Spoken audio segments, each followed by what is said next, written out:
The left in the US seems to be in crisis. They keep listening to the most radical voices in and out of the party, and Elie Mystal may be an example. Every law passed before the 1965 Voting Rights Act should be presumptively unconstitutional, right? But because before the 1965 Voting Rights Act, we were functionally an apartheid country. Yeah. Not everybody who lived here could vote here. Yeah. So why should I give about some law that some old white man passed in the 1920s? Of course, The View makes another appearance. What do you make of that call, Douglas? Laws written by old white men in the 1920s, well, they should just be disregarded. I always like to, when you see performative idiots like that doing their thing, I always like to sort of try and just take it and see if it would work any other way around. Is there any country on earth that you would allow someone to say, these laws don't matter because they were written by black men? I can't think of it. It would seem rather distasteful to my ears. It would sound rather demagogic, rather even, you might say, racist. Why is it that someone like this clown thinks, and he only gets a career because this is basically his only shtick, is he thinks that if he's as racist as possible against white people and keeps sort of reminding everyone that he's black, that he somehow wins. But that isn't an argument. That's just racist demagoguery. And as I say, find me a place where dismissing old black men, for instance, was regarded as being a good argument, a reasonable argument, a persuasive argument. This guy is as ridiculous as he looks, and I don't think we need to pay much heed to him. He's dismissed himself by the words he uses and by the racism that he likes to scream. Yes, whilst supposedly fighting racism. Now let's talk about the Middle East, and there are growing fears that if world powers are unable to quickly reach a new agreement with the Iranian regime over its nuclear program, then a military confrontation is almost inevitable. There are reports that the US and Israel are coordinating a major strike against Iran, and it all depends on if whether Tehran will come to the negotiating table. Douglas, Iran denies it's seeking nuclear weapons, but Western powers know well that the nuclear program is just a disguised effort to develop a bomb, an atomic bomb, and the Iranian regime is crazy enough to actually use it.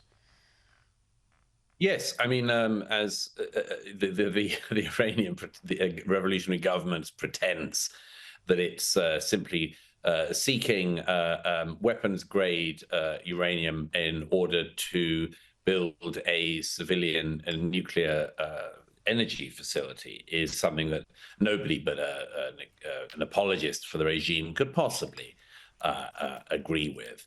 It's been trying to get a nuclear bomb for many years now. The only reason that it hasn't is because of significant, largely covert action taken against them that has slowed that weapons program down.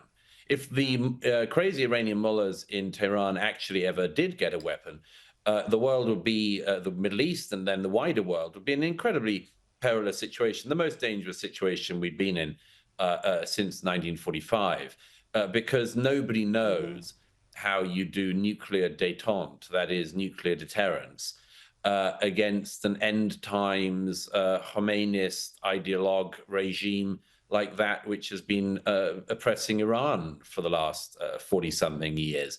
It's an incredibly dangerous corner. It's been a corner that we've been at for many years. One of the remarkable things, many remarkable things, that the Shiite extremists in Tehran have been doing just in recent days has been that members of that so-called government have been threatening the United States, with Iranian retaliation, if the Americans don't do what they want. Clearly, the Revolutionary Islamic government in Iran thinks it holds the cards here, but nobody could really say it does. But if people love the rhetoric that comes out of Tehran and has been coming out of Tehran since 1979, if they love the rhetoric that comes out of it at the moment, the death to America, death to the infidels stuff, they'll love how the revolutionary Islamic government in Tehran behaves if it ever had a nuclear bomb. Well, yeah, you just do not know what they are capable of. You look at how they have oppressed and brutalized their own population, as you've said, for more than 40 years since the Islamic Revolution. And that is one regime that if they had the bomb, they may well use it. Let's go to the UK now and the bizarre influence of a Netflix series. This Netflix series seems to be setting government policy. Keir Starmer released this 2-minute video announcing that the series Adolescence would be free in secondary schools across the UK. And Douglas, Labor is using this drama, and it is a drama about young men being radicalised online, to help it formulate policy. It's an extraordinary thing. Keir Starmer has been labouring under the misapprehension that the Netflix series Adolescence is in fact a documentary. It's true that it's filmed rather documentary style, but you'd have to be pretty idiotic to think that's what it is. It could have just been a slip of the tongue by Keir Starmer. What's not a slip of the tongue is treating it as if this semi-interesting, very well-acted series is the sort of thing you should announce government policy on the back of. I mean, here's a really strange thing about this. Keir Starmer and other British politicians trying to leap on a sort of Netflix binge bandwagon have been behaving as if we have an epidemic in the UK of 13-year-old white boys stabbing girls because of Andrew Tate videos they've seen online. And I don't know what fantasy world they live in. There are all sorts of concerns people should have about online content and young people's access to it. There are all sorts of concerns people should have about certain online influencers pushing very, very ugly ideas about women and misleading them in the early and formative years of their lives. But the thing that everyone has just ignored is the fact that that isn't an epidemic in the UK. The UK, by the way, is very good at sort of moral panics about things that don't exist. About, 12 years ago, we had the moral panic led by people like LBC in London, that a secret cabal of prominent military and political chiefs had been getting together for years to rape and mutilate and murder children. And guess what? It turned out not to be true. It turned out that one person who was himself subsequently convicted of paedophile offences had made it all up. But the British media and indeed parliamentarians went for it. They went into this massive moral panic. Are our generals and former cabinet ministers a secret paedophile cabal? Britain is very used to this sort of thing in the modern era, it seems. It's uniquely vulnerable to it. But here's a challenge to Netflix and indeed to Keir Starmer. We do have an epidemic of knife crime in the UK, and we have an epidemic of it in the capital city of London. And, if you look at the knife crime statistics in London in recent years, you see a very alarming thing indeed. Black on black young gang violence in the capital city of the UK has been an actual epidemic in recent years. The majority of knife crime committed in London is committed by young black men. Now, the black community in London is around 13% of the population, but they have consistently in recent years represented 50 to more than 60% of people committing knife crimes. And guess who the largest number of people are who are on the receiving ends of those knives and machetes?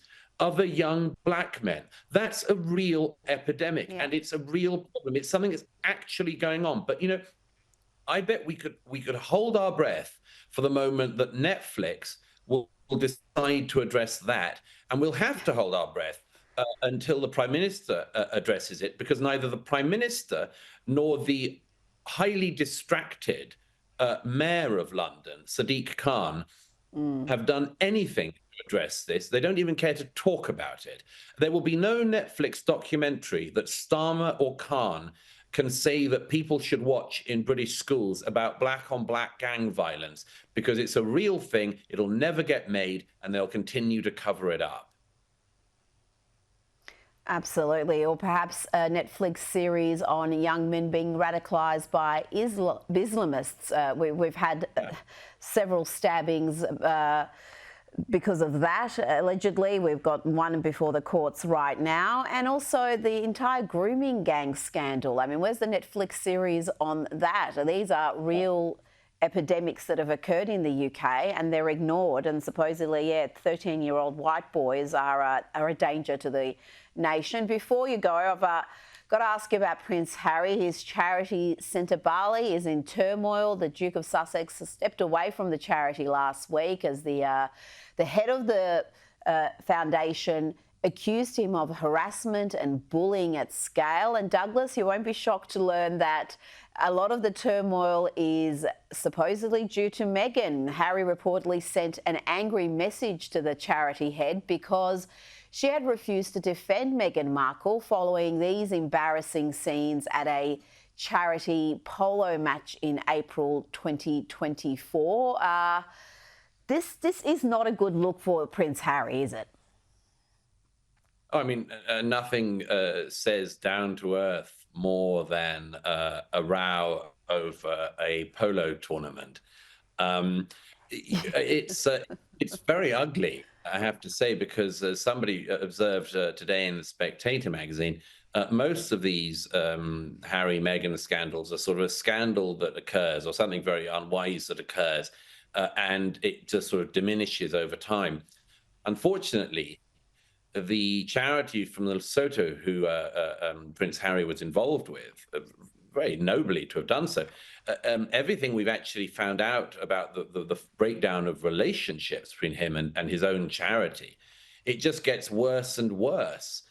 And all of the information that's coming out from that charity, of the people in Africa who've actually been involved with it, is more and more concerning. There is one upside, of course, to the prince, the Duke, and indeed his Duchess, which is that if the bad news keeps on coming out, at least they've got Meghan's latest invention to console them. Because I don't know if you've noticed, Rita, but Meghan has not been silent in recent times. She's been working on something, a totally new thing, and it's called jam.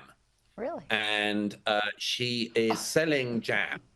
And it seems to be, in her view, almost the first time that anyone's made jam. And you can buy Meghan jam, and it's apparently absolutely delicious, according to Meghan. And so if the dire media stories continue, at least the Sussexes can console themselves with a lovely pot of original jam that's definitely made with Meghan's own hands. Yes, that's really how we're going to solve world peace, I think, one jam jar at a time. Douglas Murray, thank you so much for your time tonight. Thank you.